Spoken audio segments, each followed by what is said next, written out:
Hello and welcome to Elecspo, and it's time to talk about Sunderland. The Black Cats are a fallen giant of English football. After years of clinging on for dear life and avoiding relegation, they finally dropped down to the Championship in 2017. Then things got even worse the next year as they suffered back-to-back relegations. Then, to make matters even worse, all of this was seen by the world thanks to the Netflix cameras that brought us the infamous series Sunderland Till I Die. The North East side are currently in the second season of League One football and are hoping for better times ahead thanks to a change in ownership.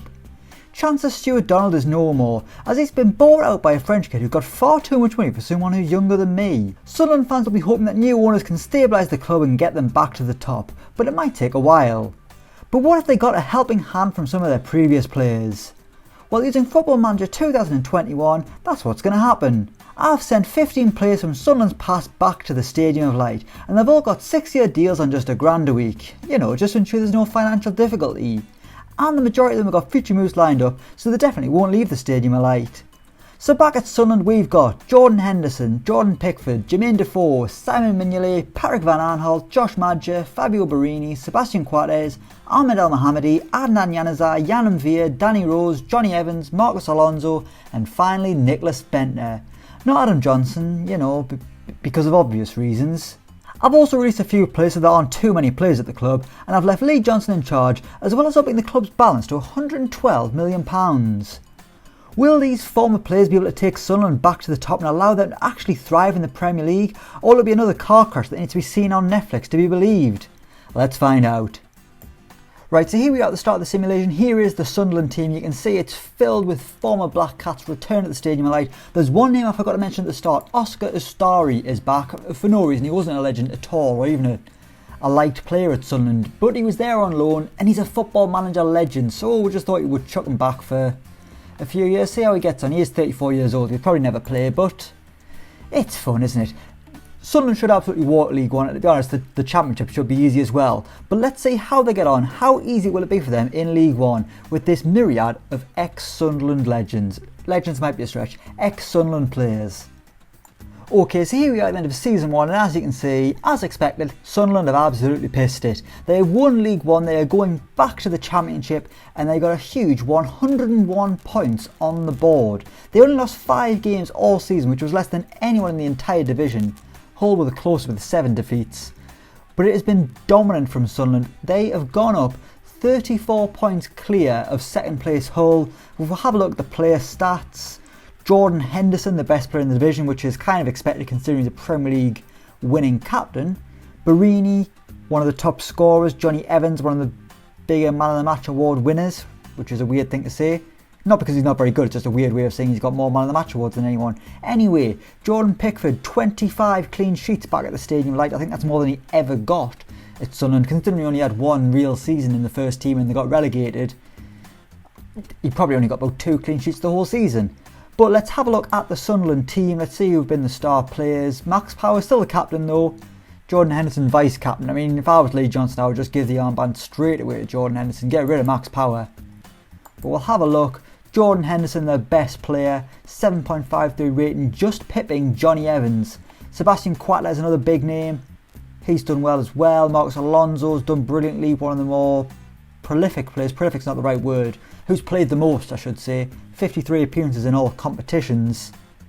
Axel Tuanzebe came in on loan. That's quite interesting. Jordan Pickford, brilliant season. Yann M'Vila, brilliant. Yann M'Vila is quite a sad case for Sunderland fans. He was excellent on loan, and then they just never signed him permanently. What was David Moyes thinking? Actually, now I've just thought, why didn't I send Didier Ndong back to this side? Was it Didier Ndong?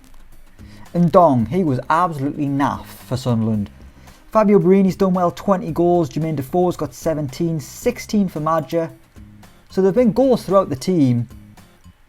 Let's have a look what system they've been using. They've been sticking with the wing-back system, which has given Danny Rose just 4 games of football. Let's have a look at who's been playing and who hasn't. Out of the Charlie Wyke has only played once off the bench. He's the best player Sunderland have got right now, and he's barely featured at all. Well, one substitute appearance tells you all you need to know. Let's have a look. Patrick Van Aanholt barely played. Danny Rose barely played. Simon Mignolet barely played. El Mohamedi's barely played. The rest of the returning names have featured a fair bit, but Quite disappointing for Patrick Van Aanholt. You would have thought he would have played quite a bit. Then again, Marcus Alonso probably is a lot better in the grand scheme of things. But they've also got Curtis Jones in on loan. I don't know how they've managed that. But regardless, it has been a strong first season for Sunderland. Did they win a trophy at all? No, they didn't. They didn't win the Papa John's Cup, which I think they're competing in the final of soon. But the big names are back, and they have brought promotion to the Stadium of Light. Their fans will be very happy with that. They'll be happy to see Jordan Henderson back performing well as a wing back, but that's fine. That doesn't matter. Adnan Januzaj, he hasn't done very well actually. He's probably the biggest name not to be playing very well, and he's featured a fair bit. But let's go into year 2. Sunderland are back in the Championship. Can they make amends for the last time they were in that division? Because last time they got relegated straight away. This time, can they? I mean, with the team they got, they should win promotion. But let's find out what will happen. Okay, so here we are, Season 2, and as you can see, Sunderland are going up once again. They had back-to-back relegations that took them from the Premier League down to League 1. Now they've had back-to-back promotions. They're going from League 1 to the Championship, all the way back to the Premier League. But they had to do it via the playoffs, and it is their biggest rivals, Newcastle, who won the league. They got 90 points, which was 9 more than Sunderland, who finished in 5th. But they won the playoff final. They beat Bournemouth 2-0 at Wembley. Thanks to goals from, let's see, who got the goals? It was Fabio Borini from the spot, and then Josh Maja. Let's have a look at the team. Jordan Pickford in goal, 3 centre-backs of Quartes, Johnny Evans and Chambers. Is it Callum Chambers maybe? It was Callum Chambers, that's quite a big name. Montiel at right back, right wing back. I think he's an Argentinian guy. Let's have a little look. He is, that's quite a, how is Sunderland getting these big names? I know I give them money, but fair enough. Maybe I shouldn't have given them so much money. I was just worried they'd go to administration if they didn't go up. Anyway, Kurtzawa at left wing back, guy from PSG you'll know well. In the middle, Jordan Henderson, Jan Via and Adnan Januzaj. Adnan Januzaj is not comfortable in that position. But up front was Borini and Josh Maja, and they were absolutely outstanding, and that is why Sunderland are going back to the Premier League. Let's check them out in a bit more detail. Jordan Henderson was the best player in the division and the best player at Sunderland. Followed closely by Sebastian Quartes, Johnny Evans up there as well, and Marcus Alonso and Pickford. It's all the familiar faces that have done well yet again. In terms of goals, Borini with 17, Maja with 13, Jermaine Defoe only got 7, but a lot of his appearances are coming off the bench. He is quite old now, he must be 39. The poor bloke probably just wants to retire, but no, he's having to keep playing. Let's have a look down at the bottom, see who hasn't been playing. Has there been any kind of reprieve? El Mohammedi's played even less. Patrick Van Aanholt hasn't started a single game. Mignolet started a few, but still not playing much. And the rest, there's been a fair bit of rotation. What happened to Nicholas Bentner? I forgot to look at him last time. Has he been sold? There was a few players I didn't give future contracts to. Nicholas Bentner's been loaned out. And they've sold Danny Rose as well. But they've spent £40 million. That is harsh on Danny Rose. You would have thought Danny Rose would have been brilliant back at Sunderland. He was great when he was first there. He was a fantastic left back. He wasn't very good at Newcastle, but that's a story for another day. It's not really a story, it just wasn't very good. But Sunderland, with their wing-back system, are going back to the Premier League. Josh Maja is becoming more and more influential. Though his average rating isn't very good, he got 13 goals. That's 2 seasons back-to-back where he's got double figures. But the surprise star for me is Fabio Borini. Is he going to be able to keep that up in the Premier League? Or will goals be an issue as they return to the top flight of English football? Let's go into Season 3, let's see how they get on. Okay, so here we are, Season 3 of the simulation. Sunderland are back in the Premier League and they have survived. 38 points in 38 games. An average of a point a game has been enough to guide them to safety. Kind of easy, well. They lost 20 games and they were 6 points clear of Sheffield United, who finished 18th. So, 10 wins all season, 8 draws, enough to ensure Sunderland are going to remain in the Premier League. Lee Johnson's still the manager. Jordan Henderson has been promoted to skipper. I'm going to assume they've probably spent a fair bit of money now they're in the Premier League. No, only 30 million, that's alright. None of the other names have been sold. I think everyone else who's there is stuck until 2026. They're sticking with the wing-back system. Jordan Henderson playing right wing-back. Just think, Sunderland have got Jordan Henderson back. One of the best things to ever come out of their club's academy. A man who was captain Liverpool at the Champions League and the Premier League. He's back at his boyhood club, he's back at the Stadium of Light, and he's having to play wing back. Meanwhile, Adnan Januzaj is getting to play in the middle. There is no justice in the world. But let's have a look at the goals, see where they've been coming from. Che Adams, a new signing, got 17. And he's the only player to hit double figures. Barini only got 9. Madja only got 8. Jermaine Defoe, I'm going to assume, never played. 1 appearance off the bench. El Mohammadi never played. Van Aanholt never played. Those 2 lads are literally just sat at the training ground, just picking the noses, waiting until 2026 till they can go back to where they came from. That's kind of the thing a racist would say.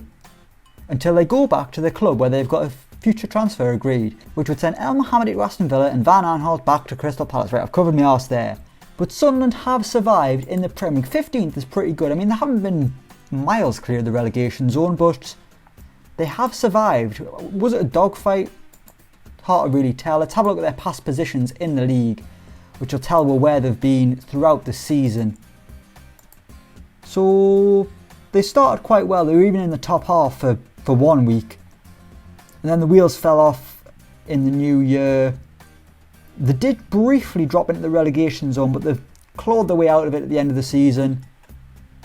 So it was a little bit of a fight, but they've done it.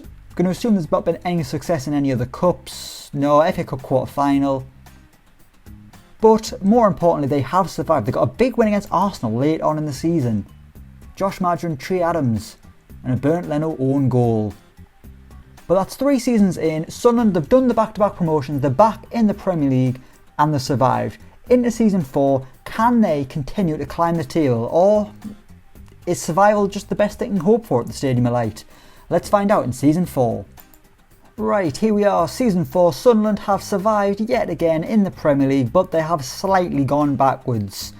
Last season they came 15th with 38 points. This season it is 16th with 35 points. They lost an extra game, but they were still able to survive 6 points between themselves and the relegation zone. So, whilst there's no progress, at least they're still a Premier League club. It's going to be 3 seasons in a row in the top flight. Still Lee Johnson in charge. Have they been spending any money? 55 million. Brought a big name in Axel Witsel, although he's probably quite old now. Obviously, no one else is left out of the original guard because they're simply not allowed. Moussa Maraga's arrived. That is a big name, and he has been scoring all the goals alongside Che Adams. So despite the fact that I gave them Barini, Jermaine Defoe and Josh Madger, particularly Josh Madger, you know, with the way he's looking so far at Fulham, you'd think they were well set for goals. But instead they've invested elsewhere. Let's have a look at the team that ended the season. Who out of this starting 11 is actually with Sunderland at the start of the simulation? Pickford was, Quates was, Henderson was, and that's it. So for all I've given them all these players back, a lot of them aren't getting used. Marcos Alonso's played a fair bit, but he's on the bench. So is Januzaj. Barini mainly a substitute. Jermaine Defoe only 1 appearance off the bench. Johnny Evans is quite old. I mean, that is the problem. A lot of these players are starting to be over the hill. I know Johnny Evans is great, but in 2024 he's 36 years old and probably doesn't want to be playing Premier League football at that point in his career. Who else have they got? Josh Madger didn't score a single goal all season. That is quite disappointing. So, I mean, there's still a few seasons to go. That's not chewing out yet, but the writing is somewhat on the wall. Despite Sunderland getting their best players back, they've got them back to the Premier League, they've survived, but clearly Lee Johnson is looking elsewhere. The majority, I mean, the obvious ones are still playing in Pickford and Henderson and Quates. I mean, Quates wasn't great for Sunderland, but he's gone on to be a very good defender. But the rest of them can barely get in the team. I'm surprised that Adnan Januzaj hasn't done better. You'd think maybe Lee Johnson would have changed the system to suit him, but obviously not. But let's go into year 5, which will be the penultimate year of these players' return to Sunderland. Will it be 3 seasons in a row of success in the Premier League? Well, not success, survival is the word I'm looking for. They haven't achieved any kind of success since getting back, but at least they got there. League Cup, they were knocked out by Newcastle, that was quite bad for them. And the FA Cup, they were knocked out by Bournemouth. So there's been no trophies, and it was a rough end of the season that nearly sent them down, but they got the job done early on. So let's go into season 5. It will be season 3 of Premier League football. Will Sunderland continue to survive in the top flight? Okay, here we are, season 5, and Sunderland have yet again survived. They've came 16th again, but at least this time they were 10 points clear of the relegation zone. They got 36 points, so Sunderland are they're basically being West Brom when West Brom just wouldn't go down. well, they've basically been Sunderland like a few years ago. In the past, Sunderland would just have great escape after great escape after great escape. They would do rubbish, they would sack the manager, they would get a boost and they'd survive later on, and that manager would be heralded as a hero. That is basically what's happened at the Stadium of Light here, as they have ensured a 4th season of Premier League football. The Sunderland returning legends are going to get another final crack at Premier League football before they return to where they came from. Let's check the club out. Lee Johnson's still the manager, Henderson's still the skipper. Let's have a look at the team. They've brought in Benjamin Mendy, that is quite a big name.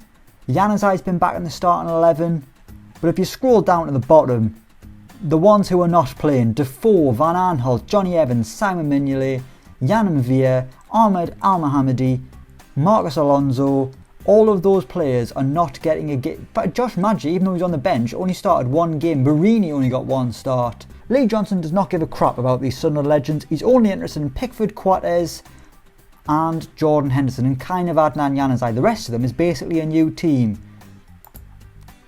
So that's what would happen if Sunderland got all these players back. By 2025, they'd be sick of them. But let's go into the final year, 2026. What will happen? I mean, I'm going to assume just they'll be playing less and less. That's the way this simulation's gone. Christ, it's only Jordan Henderson's playing well. Okay, so here we are, the 6th and final season of these players being stuck at Sunderland, and it has ended in survival by the finest of margins. Sunderland have came 17th, their lowest finish since returning to the Premier League, and they ended it with 35 points on the board, just 2 clear of Bournemouth. They got a draw on the final day against Liverpool, which, I mean, they could have lost and they would have survived because Bournemouth got battered by Man United, but it was a close shave for the Black Cats, who changed manager. They've got Sean Dyche in now. He must have changed the system, I'd assume. Yeah, he's gone to a 4-4-2, and let's have a look at who's been playing. Pickford still, and Jordan Henderson. That seems to have been it. Let's have a look at the bench. Januzaj's been a sub, Coates has barely played. And then at the bottom, he's just got a sea of players who can't even get on the bench. Josh Maggio played once. One time he got off the bench and he got a goal. And that was it. So after 6 seasons, the Sunderland returnees got them back to the Premier League, but by the time they were in the top flight, they were no longer needed. Unless their names were Jordan Henderson and Jordan Pickford. So what I'm going to do, just to see what would happen, I'm going to go into the next year in the future, because everyone is going to be leaving this summer. There's going to be a total exodus at Sunderland. How will they cope without the stars? Well, they're not even stars anymore. How will they cope without the former players? I mean, to be honest, they'll probably do better, but let's find out. Okay, so here we are, year 7. This has been the first season Sunderland have had without their former players, and they've done the best they've done in the whole simulation. 11th in the Premier League, which just shows they don't need all those former players. Jordan Pickford, Jordan Henderson, see you later, you've been holding me back. I mean, to be fair, without those players they wouldn't have got back to the Premier League. Then again, the money probably did make quite a big difference as well. But what have we learned from this? Sunderland, you just don't need your old players back, you just need a bit of cash. Bring those old players back and they'll just be wasted, sat there doing absolutely nothing. It's almost as if having old players isn't a very good idea in the Premier League. But we will leave it there. Sunderland fans, hope you enjoyed that one. One day, hopefully, he'll be back in the Premier League. Whether it'll be as high as 11th, you know, I wouldn't bank on that. But let me know in the comments below if there's any other teams you want me to do this with. You know, I can send players back to anywhere. If it was like Wijnaldum back to Newcastle or Ben Rama back to Brentford. Clubs like that who sold big players in years gone by. Let me know in the comments below and we will make it happen. But until then, thank you so much for watching. Let me know what you think in the comments down below. As always, don't forget to like, share and subscribe to Elecspo. And until next time, we will see you around.